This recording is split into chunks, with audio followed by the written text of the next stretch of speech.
प्यारे बच्चों, कक्षा 11 के प्रश्न है कुछ लेसन नंबर 1 के शॉर्ट प्रश्न, उन्हें मैं थोड़ा सा समझाने का प्रयास कर रहा हूँ। देखो, होमोनिड का उद्भव उद्भव कहाँ हुआ और कब हुआ, पहला प्रश्न। तो होमोनिड की जब हम बात करते हैं तो उसका जन्म अफ्रीका में हुआ और कब 56 लाख वर्ष पहले। पहला तो प्रश्न सीधा हो जाएगा।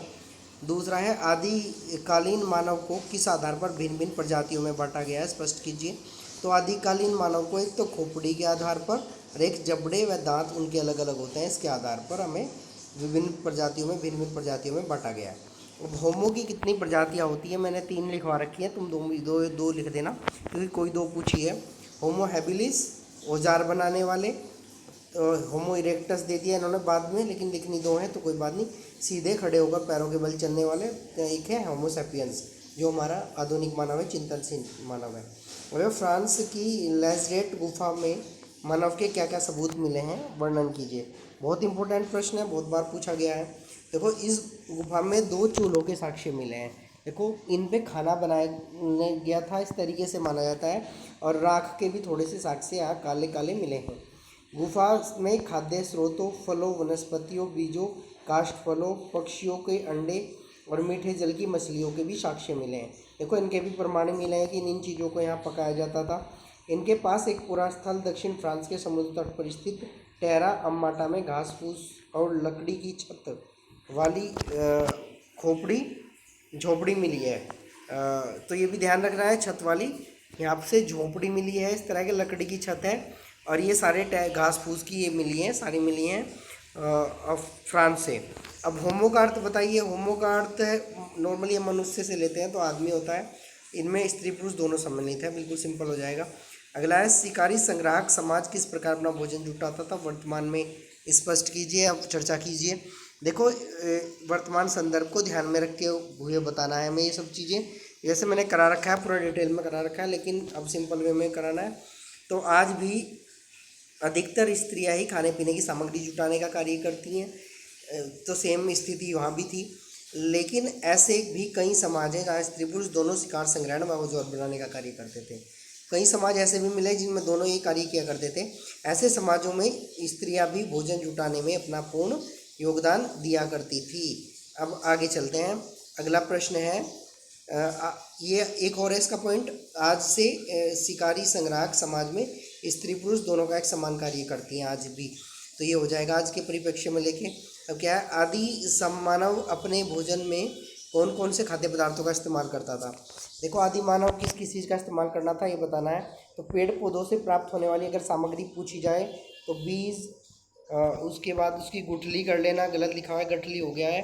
गुठली, बेर, फल, कंदमूल ये हो गया। जानवरों का मांस स्वयं शिकार करके या मरे हुए जानवर आदि को भी ले लेता था।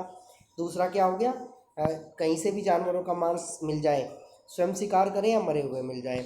उसके बाद छछूंदर, पक्षियों के अंडे, सरीसृप, यहाँ तक कि कीड़े मकोड़े, मछली आदि भी वो खाया करता था। ये सारे खाद्य पदार्थ हो जाएंगे आदि मानव के। उनकी रहन सहन की जाँच करनी है, स्पष्ट कीजिए। तो शिल्पकृतियों के फैलाव की जाँच, उनके द्वारा निर्मित शिल्पकृतियों के फैलाव की जाँच करना, इससे पता लग जाता है। इतिहासकार कैसे पता करते हैं कि उनका रहन सहन कैसा था, तो इससे पता लग जाता है कि जो शिल्पकृतियाँ मिली हैं उनके फैलाव की जांच कर लेते हैं। जैसे केनिया की 2 जगहों से हजारों की संख्या में सल को उपकरण मिले हैं, हस्त कुठार मिले हैं जो 7 लाख से 5 लाख वर्ष पुराने हैं, तो ये कर लेना। आग की खोज ने मानव को किस प्रकार प्रभावित किया। देखो, पहले तो आदमी कच्चा खाता था, आग की खोज हो गई तो भोजन को भून कर खाना प्रारंभ कर दिया। खतरनाक जानवरों को भगाने लगा, आज भी इस्तेमाल करते हैं, कई कई जगह आग जला देते हैं। उसके बाद गुफाओं में रोशनी करने में उसका इस्तेमाल करने लगा। देखो, आग का 3 बढ़िया इस्तेमाल कहाँ किया उसने। पहले तो भोजन को भून कर खाने लगा, उसके बाद खतरनाक जानवरों को भगाने के लिए और गुफाओं में रोशनी करने के लिए इसका इस्तेमाल किया। अगला है, सीधे खड़े होने वाले मानव को क्या क्या लाभ हुए, स्पष्ट कीजिए। देखो, सीधे खड़े होने से मानव को क्या क्या लाभ हुए।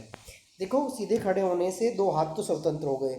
जो हमारे हाथ थे, आगे के जो पैर हुआ करते थे, कभी दूर तक देखने की क्षमता बढ़ गई। पहले हम 4 पैरों के बल चला करते थे, तो फिर 2 के चलने लगे तो दूर तक देखने की क्षमता बढ़ गई। हाथों का इस्तेमाल जो अगले वाले 2 पैर थे उन अन्य कार्यों के लिए करने लगे। 2 पैरों के बल खड़े होकर चलने लगे। 2 पैरों के बल चलने से शारीरिक ऊर्जा की खपत भी जो ज़्यादा लगती थी वो कम हो गई। अब अगला है, 13,000 वर्ष पहले हिमयुग का अंत होने पर खेती और पशुपालन में किस प्रकार विकास हुआ, विस्तार से वर्णन कीजिए। देखो 13,000 साल पहले जब हिमयुग का अंत हुआ तो इन पे क्या प्रभाव पड़ा, हमें वो देखना है। मैंने हिमयुग के बारे में पूरा एक प्रश्न अलग से लिखवा दिया है। देखो अंतिम हिमयुग के अंत के बाद अपेक्षाकृत अधिक गर्म और नम मौसम का प्रारंभ होना। पहले तो ये हुआ जब अंतिम हिमयुग खत्म हुआ तो गर्म गर्म हो गया थोड़ा सा टेम्परेचर और नम हो गया मौसम। तो दूसरा है जो जंगली जौ और गेहूं के लिए अनुकूलन हालात हो गए। ये जो हालात होते हैं थोड़ा सा गर्म टेम्परेचर और नम मौसम, ये जौ और गेहूं के लिए अनुकूल हो गए। जो जंगली हुआ करते थे उस टाइम, जंगली खरपतवार हुआ करती थी एक तरीके से। खुले जंगल और घास के मैदानों का विस्तार हो गया, बढ़ गए वो भी। जंगली घास और जानवरों के इलाकों में जन समुदाय। उसके बाद जलवायु परिवर्तन हुआ, जनसंख्या पर दबाव बढ़ना शुरू हो गया। खेती और पशुपालन की शुरुआत हो गई, पशु चारण की शुरुआत हो गई। लोग पशु चराने जाने लगे क्योंकि वहाँ हिमयुग के बाद क्या हुआ था, वहाँ बुग्याल आ गए थे, हरे घास के मैदान आ गए थे, पूरी पशु चारण की शुरुआत हो गई। लोगों ने उन्हें साफ करके कई जगह खेती भी करना शुरू कर दिया जहाँ गर्म और नम मौसम हो गया था। खेती के प्रारंभ में एक स्थान पर अधिक समय के लिए रुकना। पहले क्या था, पहले लोग एक जगह से दूसरी जगह जल्दी जल्दी जाते थे क्योंकि वहाँ सामान खाद्य सामग्री मिलना कठिन होता था। बाद में एक जगह पर अधिक समय के लिए रुकने लगे। अस्थायी तौर पर घरों का निर्माण करना शुरू कर दिया, मिट्टी के बर्तन बनाना शुरू कर दिया और नए नए किस्म के औजार भी बनाने शुरू कर दिए। फिलहाल आज इतना ही है, बाकी दूसरा कल कर लेंगे। धन्यवाद।